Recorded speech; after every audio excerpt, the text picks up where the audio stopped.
Sebanyak 16 pesawat kargo militer milik Angkatan Udara Cina dilaporkan mendarat di wilayah Iran dalam kurun waktu 56 jam. Hal itu memicu kekhawatiran baru terkait eskalasi konflik di Timur Tengah.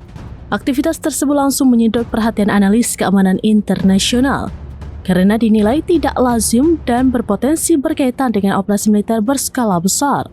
Laporan menyebutkan operasi ini menjadi satu di antara aktivitas militer terbesar dalam sejarah hubungan Cina dan Iran. Pesawat yang terlibat disebut termasuk pesawat angkut strategis Y-20. Mengutip Tribunnews pada 23 Januari, Y-20 dikenal mampu membawa peralatan berat jarak jauh. Dalam laporan tersebut, pesawat-pesawat kargo Y-20 dilaporkan tiba secara berurutan di beberapa lapangan udara Iran dalam waktu kurang dari 3 hari. Aktivitas ini dinilai bukan penerbangan biasa, karena sejumlah pesawat diketahui mematikan transponder sebelum memasuki wilayah udara Iran.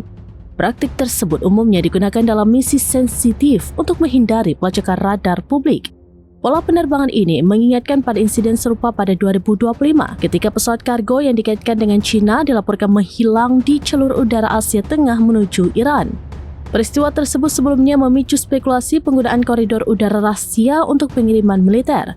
Sejumlah analis militer dan komunitas intelijen sumber terbuka menduga aktivitas ini mencerminkan dukungan logistik atau militer terselubung Cina kepada Iran.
Download Tribun X sekarang, menghadirkan lokal menjadi Indonesia.